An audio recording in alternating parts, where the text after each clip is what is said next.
Patterns are expensive, especially nowadays, and if you're a hobby sewist like me, you might notice that your bank account suffers from specifically how many patterns you buy. So my favorite thing has become to see how creative I can get and change up my patterns for different uses, which ends up saving me so much money. So come along with me as I take the very popular milkmaid style dress, specifically this free pattern from Mood, saving myself even more money, and change the pattern into 3 different clothing pieces: an underbust corset, an elasticated sleeveless dress, and a faux lace-up top. Let's go!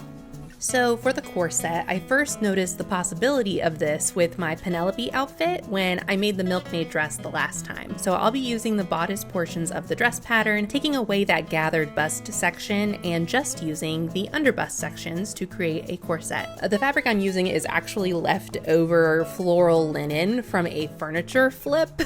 So I didn't get perfect placement opportunities, but I tried to get a bit of that floral pattern in every piece. I did add an extra inch at the bottom edge to make sure the corset wouldn't be too short, since the original pieces are supposed to attach to a skirt and I would need to fold it under twice to finish the edge. I also cut out lining pieces in a basic green cotton. Now, because all these fabrics are really light, I added 2 layers of interfacing to those inner lining green pieces. I did not attach them to that outer linen shell, since that could possibly make that shell fabric look a little lumpy and weird.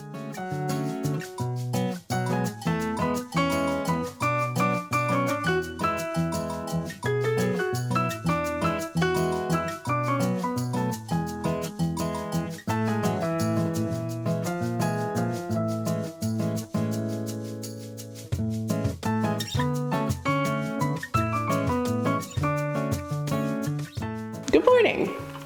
So, did not get as much done as I wanted to yesterday. It's been really hot for like the past, I don't know, week and a half. Anywhere from 98 degrees to like 100 degrees is the norm. And if it's not hot, then it's very, very, very humid. If not hot and humid, the best combo. But every lining piece now has 2 pieces of interfacing. If you have stronger interfacing than me, I get pretty light interfacing just because I like the options, but you know, there is very heavy interfacing out there in which you would only need to use 1. What I'm going to do next is I'm going to flat line all these pieces together. So 1 lining piece to 1 outer shell. If you are unlike me and like to make sure that the inside of your garments are as pretty as the outside, then you can definitely start working on your outer shell layer and your lining layer separately, and then put right sides to right sides and probably stitch the upper neckline area. I don't care if the insides of my garments, specifically my corsets, look that pretty. I just want them to be sturdy and well made, but that's up to each individual person. So I'm going to flatline them. I'm going to finish the edges, and then we can start putting the garment together. Cool.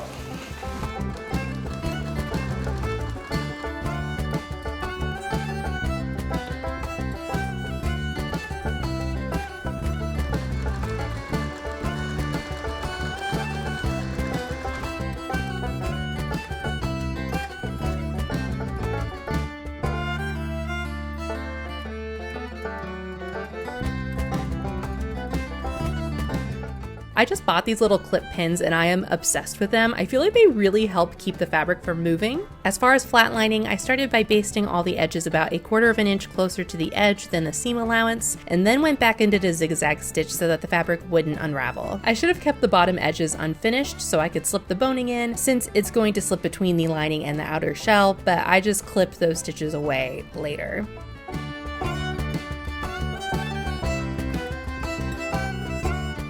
Then it was time to start putting all the pieces together, leaving the center front open as that was where the lacing was going to go.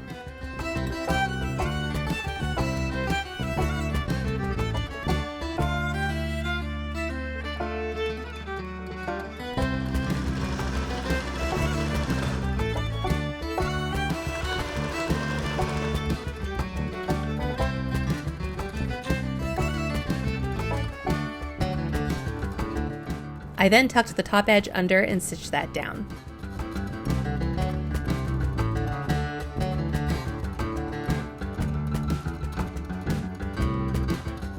Since a corset needs to be a couple of inches smaller than your waist, at least for me, I turned under the center front a couple of inches. I like adding that extra fabric here as this is where the most pressure is going to be because of the lacing, so that extra stability I feel like is needed. Then it was time to add the lines of stitching for the boning. I stitched one line to create a boning channel at center front on each side and another channel about 1.5 inches in to bracket the eyelets. That way, once again, there's more stability in that lacing area. And then one boning channel on each side of every seam. For boning length, I go about an inch shorter than the current length of the channel so that I can tuck under the bottom edge like I did the top. I then lost my first length of boning, so I had to try again. I also try to round out the edges to lessen the chance of one of the bones poking through the fabric. I've made plenty of other corsets before this, so if this is your first time checking out my videos, I have a whole playlist for other tips and tricks for corset making.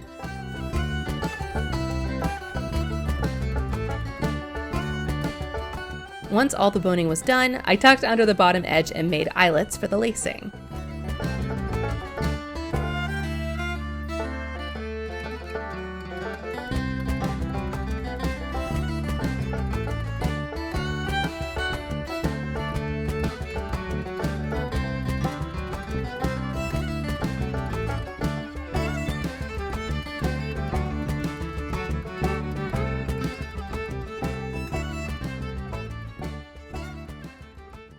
And with that, the first project is done. Let's move on to project 2. So for this project, I'm going to be making a full milkmaid dress, but I'm going to be partially inspired by this photo that I saw on Pinterest. So I am going to make it sleeveless, but I'm also going to, instead of having a shirring panel as I usually do, I'm going to do a couple of lengths of elastic instead. I think I brought this idea up in my shirring video and someone maybe commented something to this effect as well. The elastic I'm using is the elastic that is connected to the fitted sheet because here I am using a bed sheet set.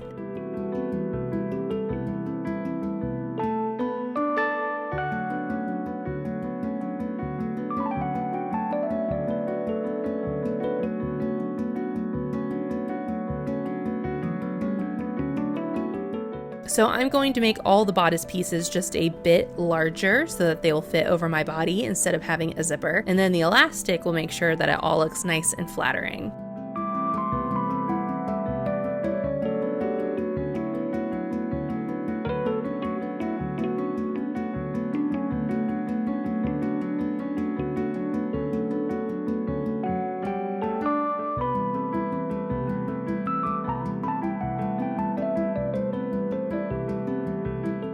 I also add a bit of length to the piece that is going to be gathered along the bust to give myself a bit more coverage. The original is a little bit too short for my chest size. Or is that length? With not the width, but the length of my chest.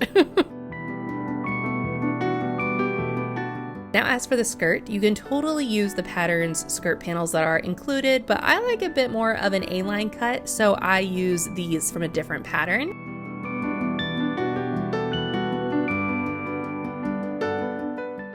I cut out 2 of every piece, so 4 pattern pieces total, and I was thinking about it last night, and I think this might actually not be the best idea because I am doing this elastic over it, right? And I just feel like this might cause complications. It might be a little bit too chunky with 2 layers. I feel like, you know, I wanted it to look pretty on the inside, but I'd rather it look pretty from the outside. So I'm just gonna finish off all the seams and double turn over all of the raw edges on the outside. And hopefully I can use these little pattern pieces for a project in the future. Hopefully, fingers crossed.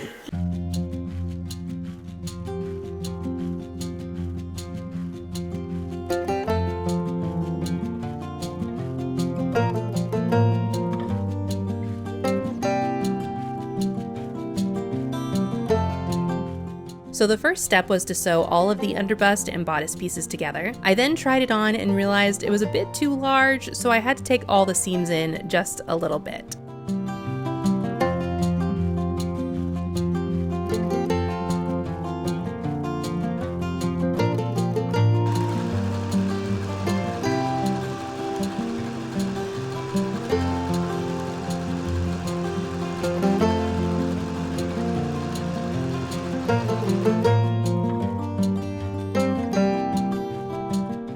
As I had for the corset, I double turned over any unfinished edges at the top of the bodice.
Then it was time to gather the bust piece. I started by sewing 2 basting stitches along the folded edge of the piece. Technically you're supposed to do 3, but I tend to do 2 lines out of laziness.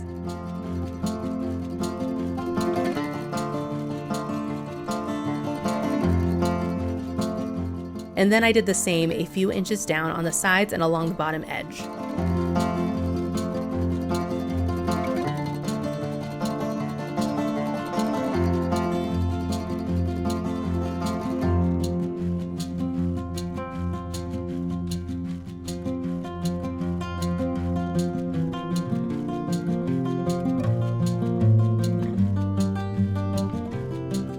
Then I attached the bust piece to the underbust.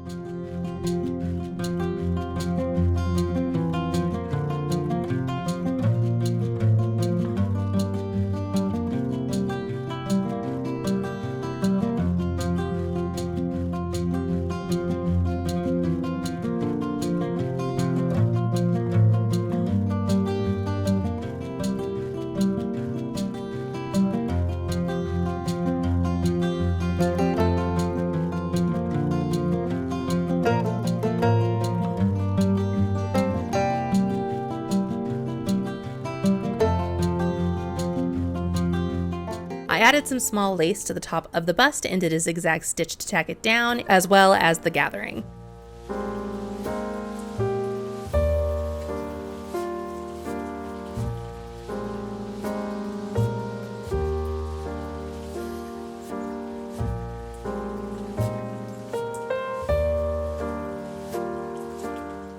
I then measured the elastic around my waist and cut out 2 lengths.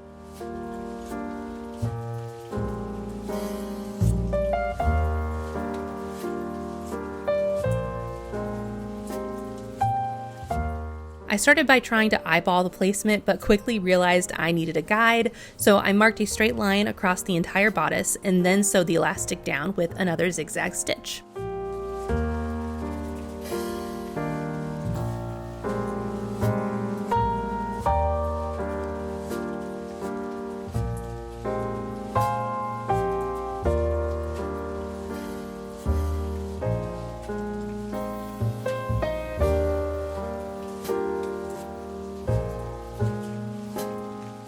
Then I marked another line about 3 inches down and repeated that process.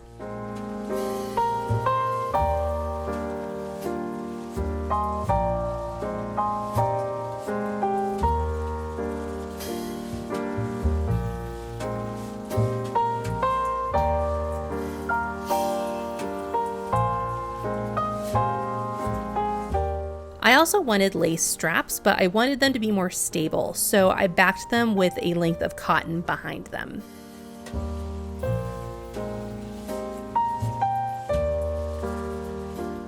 I also realized at some point that the straps actually needed to crisscross for how it should fit, so I had to take a couple of inches out of the back bodice at some point, but that was just me and how I was changing the pattern. If you don't change the pattern as much as I did, you probably won't need to do this.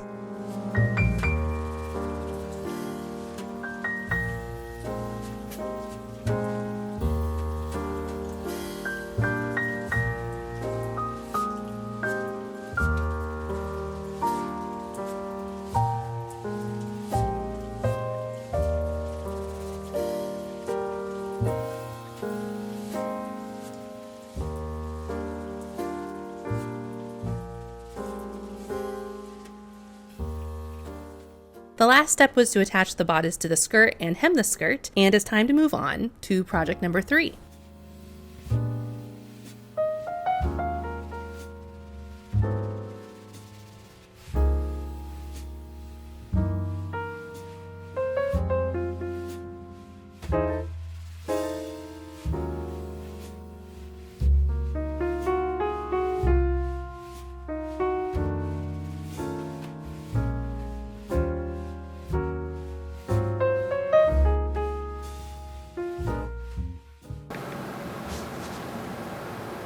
I think I've worn this t-shirt before in this video. It's been a couple of weeks.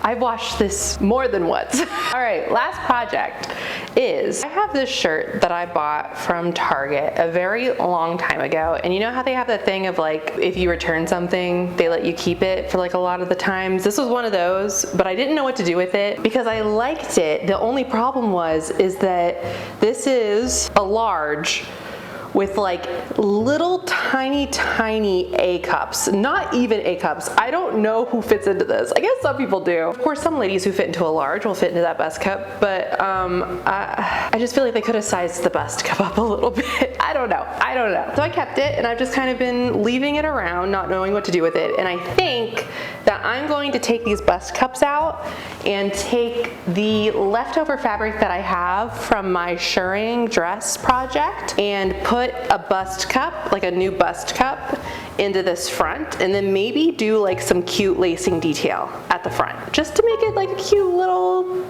different, unique top. If you don't have this very particular top just lying around, as I'm assuming you don't, you could also just chop off the skirt pieces, not cut them out, just cut out all the top pieces and double turn under the bottom edge and you have a top. It's that simple. I just wanted to try something a little different. Let's go. So here's how the top fits right now. Now with the t-shirt underneath, it kind of fools the eye, but let me show you where it should fit. Yeah, let's fix that. First, I had to take the old cups out, which took forever because they'd serged all the layers together.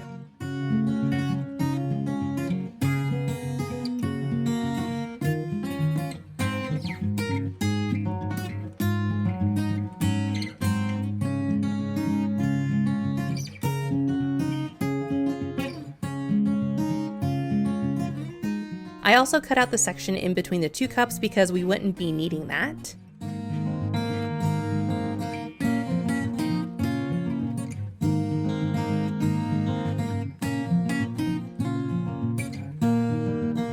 I also wanted to try a new style with this bust piece, so I tried to estimate a more fitted size and took a few inches off at center front. I then placed it on the fabric at a slight angle to try and create a slight V-neck, or what would become a sweetheart neckline. I then marked out strips for the lacing and tabs.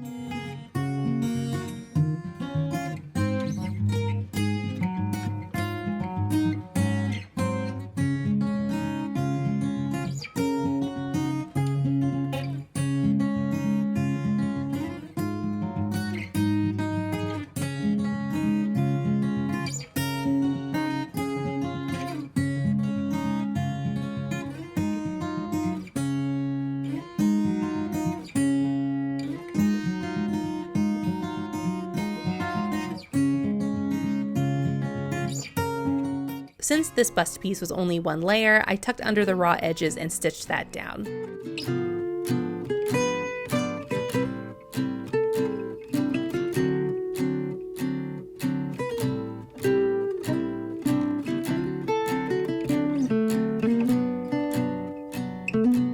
I then did a series of small tucks at center front to exaggerate the sweetheart neckline.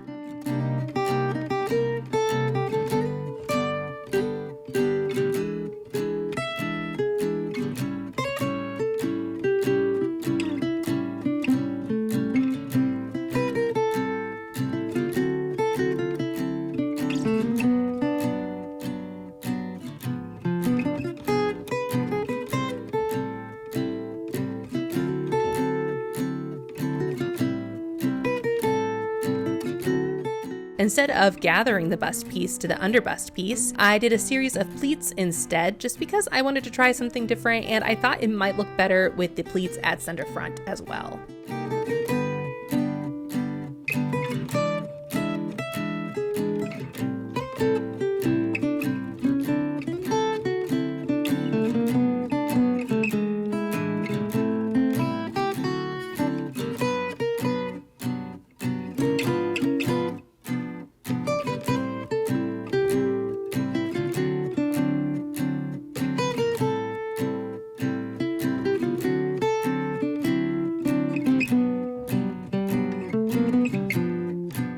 For the straps and tabs, I turned the raw edges in at thirds and folded it one more time before stitching it down.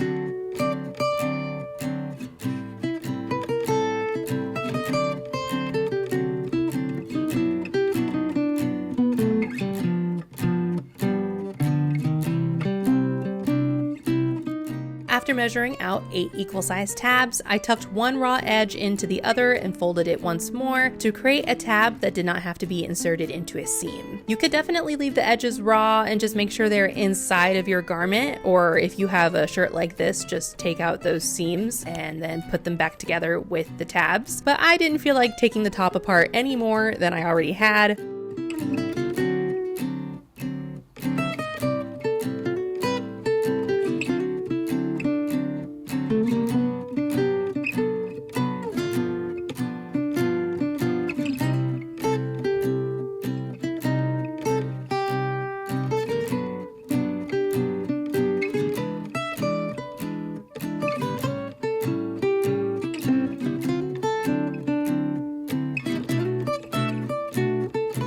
After stitching down all 8 tabs, I laced them with the remaining strip I had left, and now it is time to show you the final result of all 3 of these projects.